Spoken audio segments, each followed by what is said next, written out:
Ne dites jamais plus le contraire de ce que vous avez dit dans la prière. Car lorsque tu dis le contraire de ce que tu as dit dans la prière, tu as annulé ta prière. Et beaucoup de gens ne font que des avortements spirituels. Et des avortements spirituels parce que lorsqu'ils prient et ferment les yeux, ils ont la foi. Mais quand ils les ouvrent, ils parlent le contraire de leur prière. Seigneur, bénis le Congo les yeux fermés. Seigneur, bénis le Congo. Seigneur, que le Congo devienne une grande nation au cœur de l'Afrique, les yeux fermés à la fois. Quand il ouvre les yeux, il voit les embouteillages. Il voit, il n'y a pas de route. Il voit, il y a des trous. Il commence à dire, Bakata katango kaka.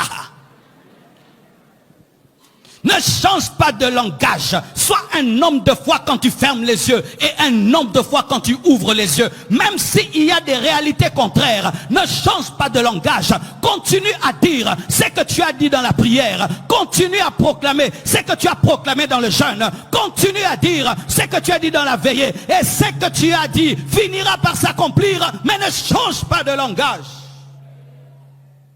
La femme sunamite a reçu un enfant miraculeusement. Cet enfant tombe malade et meurt. Elle prend l'enfant, elle le fait coucher sur le lit du prophète qui a la puissance de la résurrection.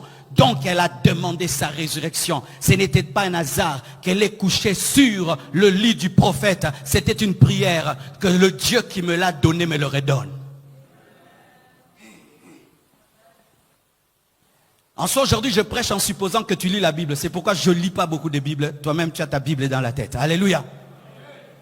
Alors quand elle met l'enfant sur le lit du prophète par lequel Dieu lui a donné cet enfant, son mari lui dit, mais pourquoi tu vas chercher le prophète alors que ce n'est pas le sabbat et ce n'est pas encore la nouvelle lune? La femme, au lieu de dire, c'est parce que l'enfant est mort, elle dit, tout va bien. Elle refuse de dire mort parce qu'elle avait déjà dit vie. Elle refuse de confesser ce qu'elle voyait. Elle voyait quoi? La mort. Elle voyait un enfant qui dort. Elle voyait un enfant qui ne respirait plus. Mais elle dit, je ne veux pas le dire parce que j'ai déjà demandé la résurrection. Je ne veux pas dire la mort. Ne change pas de langage. Même si on te pose des questions, ne change pas de langage. Même si tu sens la maladie, ne change pas de langage. Même si tu vois la pauvreté, ne change pas de langage. Même si tout est compliqué, tout va bien. Tout va bien. Tout va bien. Je déclare que tout va bien dans ma vie. Tout va bien dans ta vie. Tout va bien. Pourquoi tout va bien? Dieu m'a exaucé. Comme Dieu m'a exaucé, tout va bien. Même si l'enfant est mort, tout va bien. Pourquoi? Dieu m'a exaucé et il n'est pas mort. Il est ressuscité. Dis avec moi, tout va bien. Non, dis bien, tout va bien.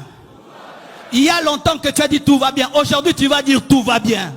Vous dites souvent comme le Congo, non, tout va bien. Tu dis toujours je suis malade, non, tout va bien. Tu dis toujours je manque l'argent, non, tout va bien, tout va bien, tout va bien, tout va bien, tout va bien. Est-ce qu'on t'a arrêté? Est-ce qu'on s'est moqué de toi? Ton problème c'est que tu confesses les choses selon ton mari qui te pose des questions. Chaque fois que tu prieras, il y aura toujours quelqu'un qui va te ramener dans la raison. Le mari de la femme sunamite voulait l'amener à dire l'enfant est mort. Chaque fois que tu vas décider de vivre dans la foi, il y aura toujours quelqu'un qui te posera des questions sur ta vie. Toutes ces années de prière, nous ne voyons rien. Pour que tu dises, hein, tu as raison. Il faut dire non, il y a des choses qui sont en train de changer dans ma vie. Je suis en train de les recevoir en esprit. Ces derniers temps, ma dimension spirituelle a changé. Et comme le spirituel précède toujours le matériel, je crois que le Dieu qui a commencé spirituellement finira matériellement. Jamais je ne veux dire que j'ai échoué. Jamais je ne veux dire le négatif sur ma vie. Jamais je ne me maudirai. Jamais je ne dirai des mauvaises choses sur ma vie. Tout va bien. Quand tu commences à être fou, continue à être fou. Ne change pas au milieu. Car prier déjà c'est la folie.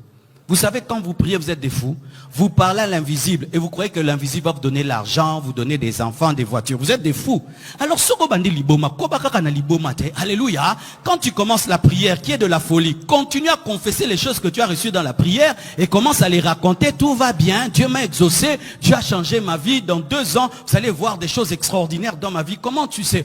Quand je priais, Dieu m'a dit que dans 2 ans, il va changer ma vie. Et c'est pourquoi tu crois que ta vie va changer? Oui, je crois que Dieu va changer ma vie. Oh, comment ça? Parce que Dieu est tout puissant, il est capable, tout va bien, tout va bien. Ne dis jamais plus le contraire de tes prières. Ne dis jamais plus le contraire de tes prières. Et si tu sens que des mauvaises paroles veulent sortir, préfère te taire au lieu de parler. Pourquoi tu ne parles pas? Je refuse de parler. Parce que si je parle, je vais annuler ma prière. Je ne parle pas. Comment tu vas? Tu sens que tu as mal. Comment tu vas? Comment tu vas? J'ai un frère qui est venu dans mon bureau. Il a écouté ce message au premier culte. Il venait d'une grave maladie. Et puis il entre dans mon bureau. Quand il entre, je le sentais faible. Et puis j'ai voulu lui poser une question. J'ai senti que si je posais cette question, j'allais être une occasion de chute pour sa foi. Et puis j'ai vu qu'il ne voulait même pas parler de ces choses-là. Parce qu'il a compris que s'il parlait, je suis malade, il allait être malade. Et puis moi aussi, quand j'ai prié pour lui, j'ai dit que Dieu te fortifie. J'ai refusé de dire malade, fortifie. C'est ta bouche, tu es libre de dire ce que tu veux. C'est ta bouche, alléluia, tu es libre de dire ce que tu veux. C'est ta bouche, tout va